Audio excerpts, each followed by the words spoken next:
Respiratory systems के part number 3 में, ठीक ना। अभी तक आप लोगों ने इसके 2 पार्ट्स देख चुका है ना।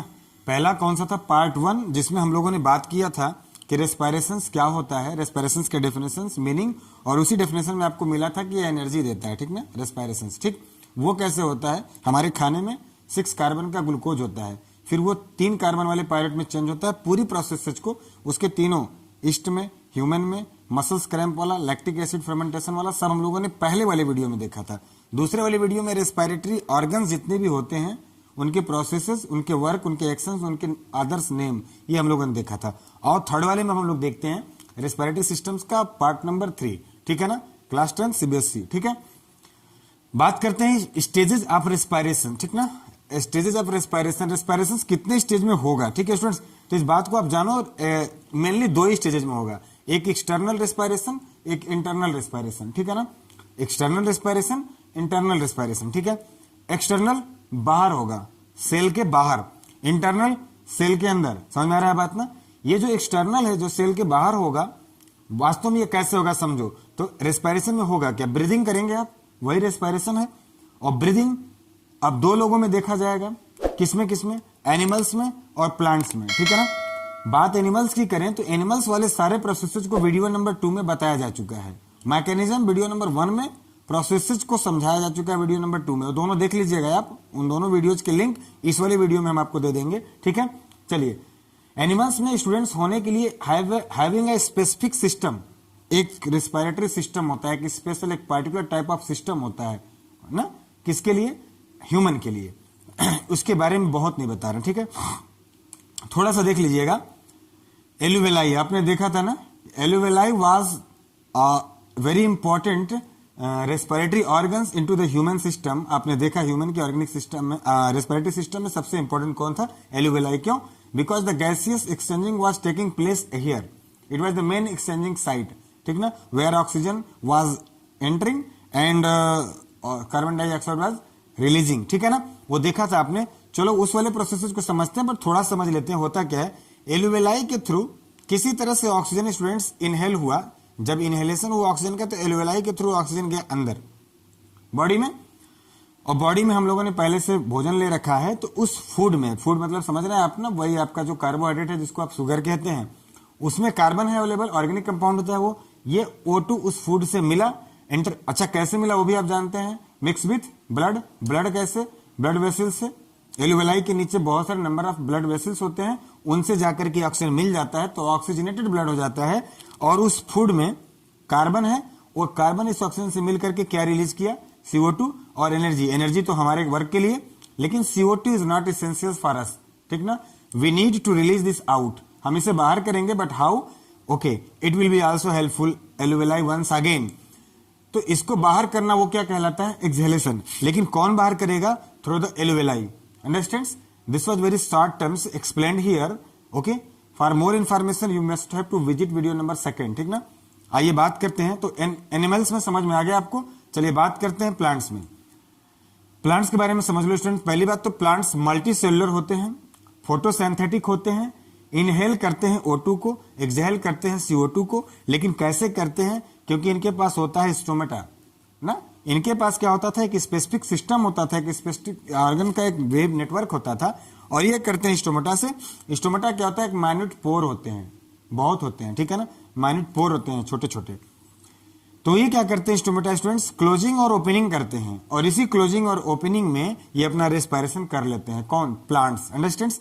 लेकिन अगर ये क्लियर नहीं हुआ तो आप थोड़ा सा इसके बारे में जान लेते हैं। Look here, 3 parts are very important into the plants respiration, ठीक है ना। 1 is the root, 2nd is the stem, 3rd is the leaf, ठीक है ना। तो चलो पहले रूट के बारे में समझते हैं कि वास्तव में what happens into root. To know about root, you must have to look out a diagrams. Since I have drawn here picture, not clearly, it is roughly pictures, but you may also understand with the help of some good pictures. आप समझो, I have drawn a picture, जो थोड़ा सा आपको बहुत बढ़िया नहीं लग रहा होगा, लेकिन समझिए आप कि ये किसी प्लांट्स का रूट है। Are you looking this? Here are some hair-like structures. These are students, ये रूट हेयर हैं, ठीक है ना। इन्हें रूट हेयर बोलते हैं। ये रूट्स के हेयर हैं, सॉइल में पड़े होते हैं, ठीक ना। अब क्या होता है? रूट में थ्रो रूट हेयर रूट के हेयर से बाय डिफ्यूजन प्रोसेसेज ना। तो प्लांट्स में कैसे हुआ, प्लांट्स में रूट में कैसे हुआ, डिफ्यूजन के थ्रू, डिफ्यूजन में कैसे, रूट हेयर से। इस रूट में कुछ हेयर्स होते हैं और ये रूट हेयर्स क्या करते हैं, डिफ्यूजन का प्रोसेसेज करते हैं, जिससे इसका रेस्पिरेशन होता है। डिफ्यूजन क्या हुआ, आप जानते होंगे डिफ्यूजन के बारे में। डिफ्यूजन के बारे में ऐसा बताया जाता है कि डिफ्यूजन स्टूडेंट्स हाई कंसंट्रेशन वाला किधर फ्लो करता है, लो कंसंट्रेशन की तरफ, उसे कहते हैं हम लोग डिफ्यूजन, ठीक है ना। चलिए आप समझते हैं स्टेम में, तो स्टेम में होता है क्या स्टूडेंट्स, स्टेम समझते हैं आप ना, स्टेम को ऐसे समझिएगा आप। चलिए मैं बता दे रहा हूं, जैसे ये समझिए आप, है ना, अगर ये है तो ये स्टेम समझिए, नीचे रूट हो गया, ठीक है। तो इस स्टेम में दो आपको देखने को मिलेंगे, एक क्या हुआ, एक जो लकड़ी बन गया रहेगा जिसको आप वुडी स्टेम कहेंगे, जो अब हार्ड हो चुका है, और एक ये जो हर्बिशियस ग्रीन स्टेम दिख रहा है आपको, जो अभी हार्ड नहीं हुआ है, बिल्कुल कोमल है, हरा है वहां। तो वुडी स्टेम में कैसे होगा, वहां पे लेंटिस सेल्स पाए जाते हैं। क्या पाए जाते हैं स्टूडेंट्स, ये लेंटिस सेल्स दिखाई दे रहा है आपको, ये लेंटिस सेल्स होते हैं, क्या होते हैं, स्मॉल पोर्स होते हैं वुड स्टेम में, उसी लकड़ी के स्टेम में लेंटिस सेल्स पाए जाते हैं, वहां होगा रेस्पिरेशन, ठीक है। सॉरी, देखिए यहां पे हर्बिशियस ग्रीन स्टेम जो होते हैं स्टूडेंट्स, अब यहां पर कैसे होगा, ये करेंगे स्टोमेटा से, थ्रो स्टोमेटा। स्टोमेटा आप जानते हो किसे कहते हैं, माइन्यूट पोर्स होते हैं, कहां पाए जाते हैं, उसी ये जो हर्बिशियस ग्रीन स्टेम है उसी पर। गैसियस एक्सचेंज यहीं पर होता है, टेकन प्लेस हियर। अच्छा, अगर आप समझना चाहते हो कैसा होता है तो चलो लुक एट हियर, यहां देखते हैं आप, देखो ध्यान से, एक ये आपको दिखाई दे रहा है और एक ये, इन दोनों गॉड सेल्स के बीच में एक स्पेस हो गया और ये स्पेस कहलाता है stomatal pore. Stomatal pore, stomata का पोर जो गैप हो गया, और यहीं से होता है गैस का एक्सचेंज, O2 और CO2 का इन और आउट यहीं से होगा, स्टोमेटल पोर से, ठीक है ना। सवाल आया कि इसे क्या कहते हैं, ये जो इधर वाला है इसे गार्ड सेल, तो इसे भी कहते होंगे, ये भी गार्ड सेल होगा, समझ रहे होंगे आप, है ना। अच्छा, are you looking this point like structure with in this diagram. इस पॉइंट वाले को क्या कहते हैं स्टूडेंट्स, इस पॉइंट वाले को हम लोग क्लोरोप्लास्ट बोलते हैं। It may be dollar appearance in your video, but इसको समझिएगा, ये है क्लोरोप्लास्ट, ठीक है ना। अब इसी के बीच ये स्टोमेटल पोर हो गया, और ये किनारे किनारे जो आपको बाउंड्रीज लाइक स्ट्रक्चर्स दिख रहे हैं स्टूडेंट्स, इसे सब्सिडरी सेल्स कहते हैं, ठीक है ना। तो ये लीफ में भी हो गया, स्टेम में भी हो गया, और रूट में भी हो गया, ठीक है ना। तो इस तरीके से अब थोड़ा सा आइए ऊपर चलते हैं, हम लोग इसको समझते हैं। हुआ क्या, हम लोगों ने जो ये देखा था, ठीक है, कि एक्सटर्नल रेस्पिरेशन, तो एक्सटर्नल रेस्पिरेशन में हम लोगों ने देखा कि दो हुए, एनिमल्स में और प्लांट्स में, ठीक है ना। मुझे थोड़ा उठने बैठने किनारे एडजस्ट करने में प्रॉब्लम हो रहा है, ज्यादा हो गया है, आप समझ लीजिएगा, एक साथ पूरा देखेंगे तो नहीं समझ में आएगा। जो जो बताते चल रहा हूं वैसे वैसे देखते रहें आप, और इसका नोट्स बनाएं, बिल्कुल आपको बढ़िया समझ में आ जाएगा, अच्छा तैयार हो जाएगा, क्लास 10th के लेवल से सफिशियंट है, मोर देन सफिशियंट है, ठीक है ना स्टूडेंट्स। चलिए, तो एनिमल्स वाले प्रोसेसेस को हम लोग जान चुके, प्लांट्स वाला देख लिया, रूट में हो गया, स्टेम में हो गया, लीफ में हो गया, ये सारी बातें अगर आपको समझ में आ गई हो तो इन एक्सटर्नल रेस्पिरेशन हो गया। चलिए अब हम लोग चलते हैं along internal respiration, what happens actually into internal respirations, ठीक है ना। Internal respirations, after learning all the processes happens into external respirations, now we are going to learn this internal respiration. Okay students, चलिए समझते हैं होता क्या है। ये इन द सेल होता है, सेल के अंदर होता है, वो सेल के बाहर हो रहा था, ये सेल के अंदर होगा। देखिए एलोवेलाई के थ्रू आपने ऑक्सीजन लिया, ऑक्सीजन मिक्स विद ब्लड हो गया, फिर उस मिक्स विद, जिसको हेमोग्लोबिन के साथ HbO2 कहते हैं आप, ऑक्सीजनेटेड ब्लड, वो ट्रांसपोर्ट टू बॉडी, पूरे बॉडी में गया, बॉडी में जाने का मतलब क्या हुआ, सेल्स में गया, टिश्यूज में गया, राइट। अब वहां से फिर क्या हुआ स्टूडेंट्स, अब यहां से आगे बढ़ा, राइट। अब ये O2 पहुंच गया हमारे सेल में, ऑक्सीजन पहुंच गया हमारे सेल में। Are you looking this rectangular box, I have written above this box cell, this is a roughly picture of cell, we have assumed this, you must have to assume this। चलो इसके अंदर पहुंच गया O2, don't forget one thing, that whatever you intake in the form of food, that also exists, that also entered here, that is called digested food। अब ये digested food और O2 एक ही जगह पहुंच गए। अब हो गया क्या स्टूडेंट्स, ये रिलीज करेंगे, क्या रिलीज करेंगे, CO2 plus H2O plus energy. CO2 हमको एक्सेल करना है, एक्सेल कर देंगे बाहर उसे एलोवेलाई के थ्रू, H2O बॉडी में ह्यूमिडिटी बनी रहती है। एनर्जी क्या होता है, ये energy, this energy store in the form of ATP, ये एनर्जी एटीपी के फॉर्म में हमारे यहाँ स्टोर रहता है। बहुत इंपॉर्टेंट टर्म है students ATP. What is ATP? Adenosine triphosphate, full form adenosine triphosphate. ठीक है, देखो स्टूडेंट्स, चूंकि this actions happens in the cell, inside the cell, so why this respiration is called cellular respiration? Means what? Cellular respiration is the part of internal respiration which takes in the internal respiration. ठीक है, समझते हैं। ATP समझ गए, adenosine triphosphate. आप समझो students, adenosine triphosphate को समझने से पहले इसकी लिटरल मीनिंग समझो। Adenosine triphosphate consist two words, adenosine triphosphate. Adenosine का मतलब क्या होता है? ये मिलके बना होता है शुगर से और नाइट्रोजनियस बेस से। What is nitrogenous base? Nitrogenous base. In your further classes, in your advanced classes like 11th and 12th, you will learn all about this. In your class 12th, biomolecules chapter में पढ़ेंगे आप इसको। ठीक है, चलो। Triphosphate 3 phosphate group होते हैं, like this P, P and P, 3 phosphate group. Okay, अच्छा, अब समझते हैं कि एटीपी बना कैसे।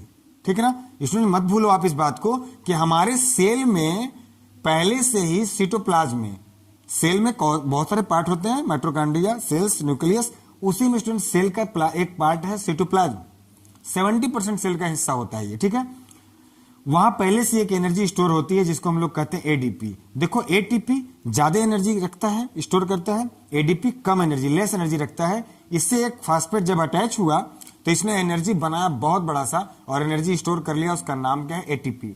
एटीपी क्या स्टूडेंट्स? मोर एनर्जी, बहुत ज्यादा इसके पास एनर्जी है। What ever you works and you need energy, that is being supplied with the help of from this ATP ना। इसके जैसे आप कहते हैं ना, जैसे बैंक में आपका पैसा जमा हो, आप जाते हो निकालते हो तो करेंसी वहां से करते हो ना, तो ये भी करेंसी दे रहा है, इसको कहते हैं करेंसी ऑफ एनर्जी। ठीक है ना, समझ गए आप बात को। लेकिन स्टूडेंट्स, ये एरो देखिएगा, जब एटीपी प्लस पी अटैच हुए तो एटीपी बना, लेकिन हम देखें कि एटीपी हमारे बॉडी में फिर यूटिलाइज कैसे होता है, तो समझे रिवर्स में समझे आप इसको। हमारे बॉडी में हाइड्रोलिसिस होता है, समझ में आ रहा है बात ना? वाटर लेते हैं आप ना, पानी पीते हैं, उससे होता है इसका हाइड्रोलिसिस, और तब इस एरो को देखें आप, और तब ये एडीपी और पी में ब्रेक हो जाता है। जब ब्रेक हो जाता है स्टूडेंट्स, तो ऐसे ब्रेकिंग में 30 किलो ऑफ जूल, है ना, 30 kilo of joule energy release होती है, जो यूटिलाइज हो जाती है हमारे बॉडी में, हमारे ऑर्गन्स में। क्यों? डिफरेंट सिचुएशंस में ना। To do some different kind of actions, you need energy. That energy is being supplied from this ATP. How? On hydrolysis processes. When hydrolysis processes takes place, then ADP plus P differentiated, splitted, and while this splitting, 30 kilo of joule is released. वो हमारे body में हो जाता है utilise. इस तरह से internal respiration भी आप समझ गए। वीडियो लंबा ना, इसलिए मैं थोड़ा जल्दी बता रहा हूँ। प्रॉब्लम होगा तो आप मुझे बताइएगा। आप समझते हैं some important points. What are this? इसको समझते हैं स्टूडेंट्स। देखो, ऑक्सीजन का सिलेंडर नाम तो सुने होंगे आप, समझ रहे हैं ना? ऑक्सीजन का सिलेंडर 2 जगह स्टूडेंट्स इस्तेमाल होता है। आप देखे होंगे कुछ लोग माउंटेन पे जाते हैं, वहां लेके जाते हैं, O2 प्लस N2 होता है उनके सिलेंडर में। कुछ लोग समुद्र में, डाइवर जिसको कहते हैं, इन्हें राइडर या क्लाइंबर कहते हैं, इनके पास ऑक्सीजन के सिलेंडर में O2 और N2 होता है। समझ में आ रहा है बात ना? देखो, O2 यहाँ पे नहीं लिखा हुआ है, आप समझ जाइएगा, है ना। और वो जो सी में, समुद्र के नीचे जाते हैं, उनमें O2, N2 और हीलियम का कॉन्स्टिट्यूट होता है, कंपोनेंट्स होते हैं। वेंटिलेटर में स्टूडेंट्स क्या होता है? वेंटिलेटर में O2 प्लस H2 होता है। किसी एक स्टूडेंट ने पूछा था, इसलिए मैं इसको बता दे रहा हूं। It's not for your exam point of view, but your for knowledge view it is sufficient, it's good. ठीक है ना। वेंटिलेटर समझते हैं आप ना, जब कोई व्यक्ति लगभग मरणासन हो जाता है, उसकी स्थिति सही नहीं होती है, वो कहां चला जाता है? आईसीयू में चला जाता है। आईसीयू समझते हैं ना, जहां पर हमेशा डॉक्टर और नर्सेज अवेलेबल होते हैं। ठीक है ना, उसे आईसीयू कहते हैं। जनरल वार्ड में नहीं होते हमेशा। जब उसके वेंटिलेटर में डाल देते हैं तो होता क्या है कि यहां से पाइप्स लगा करके उसे नजल पैसेज के थ्रू सीधे लंग से अटैच कर देते हैं और आर्टिफिशियल रेस्पिरेशन चालू हो जाता है और O2 प्लस H2 उसके बॉडी में सप्लाई होने लगता है। ठीक है ना। व्हेन लंग्स आर डैमेज, जब लंग्स लगभग खराब हो जाते हैं तब ये करा जाता है। ठीक है ना। तो इंटरनल रेस्पिरेशन हो गया, कुछ इंपॉर्टेंट पॉइंट्स थे वो हो गए, कुछ और बातें हैं, आइए इधर चलते हैं। ठीक ना, इसको समझते हैं ना। लुक हियर स्टूडेंट्स, ये अगर आपको दिख रहा है तो मैं बताऊं, दिख रहा है? चलिए समझते हैं स्टूडेंट्स। ये तो हो गया था सम रेस्पिरेटरी ऑर्गन्स। कुछ रेस्पिरेटरी ऑर्गन्स देखो, डिफरेंट स्पाइसेज में रेस्पिरेटरी ऑर्गन्स डिफरेंट होते हैं। ठीक है ना। ये दिख रहा है आपको, अंधेरा नहीं है ना। चलिए, तो फॉर मैमल्स में हम लोग आते हैं जिनके पास ये स्तन होता है ना, चेस्ट ब्रेस्ट, जो अपने बच्चों को दूध पिला सकते हैं। ठीक है ना, हम लोग आते हैं उसमें, वो लंग्स से करते हैं। उनका रेस्पिरेटरी ऑर्गन कौन हुआ? लंग्स हुआ। इंसेक्ट्स कीड़े मकोड़ों का कौन हुआ? ट्रेकिया हुआ। और एक्वेटिक जो जल में रहते हैं, स्टूडेंट्स, उनका कौन हुआ? देखो जल में फिश रहती है, प्रॉल्स रहते हैं, ठीक है ना। लेकिन मैंने यहां पर एक एक्वेटिक में एग्जांपल उठाया फ्रॉग को। फ्रॉग चूंकि देखिए जमीन पे भी रहता है, जमीन के अंदर भी चला जाता है और पानी में भी रहता है। तो जब ये जमीन पर रहता है, इन द सॉयल, समझ में आ रहा है बात ना? जब इन द सॉयल मिट्टी के अंदर चला जाता है तो स्किन से करता है रेस्पिरेशन, बड़ा इंपॉर्टेंट है ये। और लंग से कब करता है? जब ऑन द सॉयल, जब मिट्टी पर रहता है तब। लेकिन गिल्स से भी वो करता है, समझ में आ रहा है बात ना? कब? जब इन द वाटर, जब पानी में चला जाता है तब। तो क्या सिर्फ वही करता है फ्रॉग? नहीं, फ्रॉग जब मेच्योर रहता है तो स्किन और लंग से किया, लेकिन जब फ्रॉग इमेच्योर होता है, यानी कि जब लार्वा के फॉर्म में होता है, बच्चे जैसा होता है, अंडे जो उसके बनते हैं, छोटे छोटे जो फ्रॉग्स होते हैं, बहुत बार गलती से उन्हें बच्चे मेंढक समझ के, मछली समझ के पकड़ लेते हैं, मछली जैसे होते हैं, बाद में डेवलप होकर के वही फ्रॉग हो जाते हैं, ठीक है ना। इन्हें टैडपोल्स कहते हैं, समझ में आ रहा है बात ना? आप समझिएगा, ये यही चीज है। लेकिन ना ये जब छोटा था तब की बात हो रही है, जब लार्वा जैसा था तब। तो इस समय टैडपोल्स जो है, जो फ्रॉग का इमेच्योर है, उसके पास गिल्स होता है, तब वो पानी में उसी से करता है अपना रेस्पिरेशन। बाकी गिल्स किसके पास होता है? फिश के पास होता है, प्रॉल्स के पास होता है, इन द वाटर, ठीक है स्टूडेंट्स। ये बड़ा इंपॉर्टेंट बात है कि रेस्पिरेशन रेट क्या होता है। जो रेस्पिरेट रेट होता है, ब्रीदिंग का जो रेट होता है, inversely proportional to oxygen amount. अगर ऑक्सीजन अमाउंट ज्यादा हुआ तो रेस्पिरेशन रेट कम हो जाएगा। रेस्पिरेशन रेट का मतलब क्या हुआ? सांसों का चलना। आप बताओ जल्दी जल्दी सांस आपका कब चलेगा? जब ऑक्सीजन कम होगा, तो आप जल्दी जल्दी ऑक्सीजन लेंगे आप, तो रेस्पिरेशन रेट बढ़ जाएगा। माने O2 बढ़ेगा तो रेस्पिरेशन रेट घटेगा ना। अगर ये घटेगा तो ये बढ़ेगा। ये कहां घटता है आप जानते हैं? तो इसीलिए पूछता है आपसे क्वेश्चन एनसीईआरटी में कि breathing rate is more in aquatic why, है ना। एक्वेटिक लोग जो होते हैं, जो प्राणी होते हैं, एनिमल्स होते हैं, उनका ब्रीदिंग रेट ज्यादा क्यों होता है? क्योंकि वाटर में ऑक्सीजन का अमाउंट कम होता है कंपेयर टू एटमॉस्फेयर, है ना। Outside the water surface the amount of oxygen is more than the inside water, ठीक है ना। तो वहां ऑक्सीजन ज्यादा होता है, और जबकि वाटर के बॉटम पर, मतलब नीचे पानी में, वो कम होता है ऑक्सीजन का अमाउंट। तो जब ऑक्सीजन का अमाउंट कम हो जाएगा तो उनके बॉडी में एनर्जी की जब रिक्वायरमेंट होगी, और वो एनर्जी कैसे बनती है? ऑक्सीजन से होती है। तो ऑक्सीजन कहां से मिलेगा? इसी ब्रीदिंग से। तो ज्यादा ऑक्सीजन चाहिए तो रेस्पिरेशन का रेट क्या होगा स्टूडेंट्स? बढ़ जाएगा, ठीक ना। जस्ट होप कि आपको सारी बातें समझ में आ गई होंगी। तो अभी इसको आप नोट कीजिए, मैं किनारे हट जा रहा हूं, आप स्क्रीनशॉट ले लीजिए। थोड़ा सा और बचा है, उसको बता के फिर वीडियो को बंद कर देते हैं, ठीक ना स्टूडेंट्स। नोट कीजिए, आप स्क्रीनशॉट लीजिए इसका। रेस्पिरेशन समझने के बाद एक्सटर्नल में क्या होता है, इंटरनल में कुछ जरूरी बातें छूट गई थी, उसके बाद रेस्पिरेशन के कंप्लीट हो गए सेक्शन, ठीक है ना स्टूडेंट्स। आइए समझते हैं रेस्पिरेटरी RESPI, थोड़ा सा ऐसे मिस्टेक समझ लिया कीजिए, ठीक ना। रेस्पिरेटरी सिस्टम्स, ठीक है ना। देखिए होता क्या स्टूडेंट्स, यहाँ कुछ जो डायग्राम में बना हुआ था उसकी आज थोड़ी सी बातें जान लेते हैं। प्लूरा मेम्ब्रेन किसको कहते हैं? ये डबल लेयर ऑफ लंग्स होता है, इसको लंग्स का कवर भी बोल सकते हो आप, ठीक है ना। कोरोना का अटैक यही होता है सबसे पहले, यहीं पर। डायाफ्राम क्या होता है? कनेक्टिव टिश्यूज होते हैं स्टूडेंट्स, और ये जानते हो ना, ये diaphragm it helps very much into our respiration. समझ में बताया था मैं आपको कि लंग्स नीचे जाता है, यही उठाता है ऊपर, ठीक है ना। बहुत इंपॉर्टेंट होता है, ठीक है। तो 70% हेल्प इन आवर ब्रीदिंग। अच्छा, थोरेसिक कैविटी किसे कहते हैं? जिसमें ये पूरी जो चेस्ट का दिख रहा है ना कवर आपको, जिसको आप चेस्ट कैविटी कहते हो, इसी को थोरेसिक कैविटी कहते हैं। याद रखिएगा, नहीं आप बोलेंगे हमने बताया नहीं। ये थोरेसिक कैविटी करता क्या है? फैल जाता है और सिकुड़ जाता है। फैलता कब स्टूडेंट्स? जब आप इनहेल करते हो ना, जब आप इनहेल करते हो तो ये फैल जाता है, और जब एक्सहेल करते हो तो सिकुड़ जाता है। सांसें लेंगे फैल जाएगा, सांसें निकालेंगे आप सिकुड़ जाएगा, ठीक है ना। ईस्ट क्या होता है स्टूडेंट्स? एक प्रकार के फंगाई होते हैं जो यूनिसेलुलर होते हैं। Respiration processes controlled in human, कौन कंट्रोल करता है स्टूडेंट? बहुत जरूरी है, मेडुला ऑब्लोंगेटा, समझ में आ रहा ना। कहां होता है? हमारे ब्रेन में। वो ब्रेन वाले में समझाएंगे आपको, ठीक है ना। आप अपने ब्रेन से भी समझ लीजिए, ठीक है। ट्रैकिया, ये क्या होता है? रिंग्स ऑफ कार्टिलेज ना, ये देख रहे हैं आप, ये जो रिंग ना घूम घूम के दिख रहा है आपको ऐसे, ये ऑरेंज वाले, ये क्या होते हैं? इसी ट्रैकिया से पूरे कवर होते हैं, ठीक है ना। सॉरी, ट्रैकिया को कवर किए रहते हैं। अच्छा, ये कार्टिलेज क्या होता है? सी शेप का होता है, सी शेप का, दिख रहा है आपको? सी शेप का होता है, और ये क्या होता है, वीक बोन्स, कमजोर हड्डियां होती हैं, ठीक है ना स्टूडेंट्स।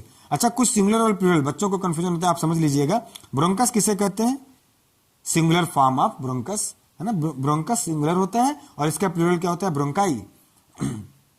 ब्रोंक्यूल, इसका ब्रोंकुलस, एलुलस, एलुलाई।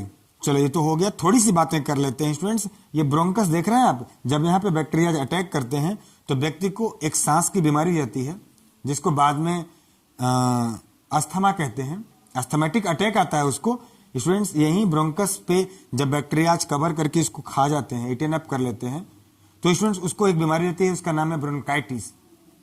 इसके और भी पार्ट्स हैं, साइनोसाइटिस, ब्रोंकाइटिस इसी जगह से स्टार्ट होता है। समझ में आ रहा है बात नहीं स्टूडेंट्स? तो मुझे लग रहा है कि रेस्पिरेशन को लेकर सारे कंफ्यूजन दूर हो गए 3 वीडियोज में, ठीक है स्टूडेंट्स। कोई प्रॉब्लम होगा तो बताइएगा, हम लोग मिलेंगे अब अगले वाले सेक्शंस में लाइव प्रोसेसेस के।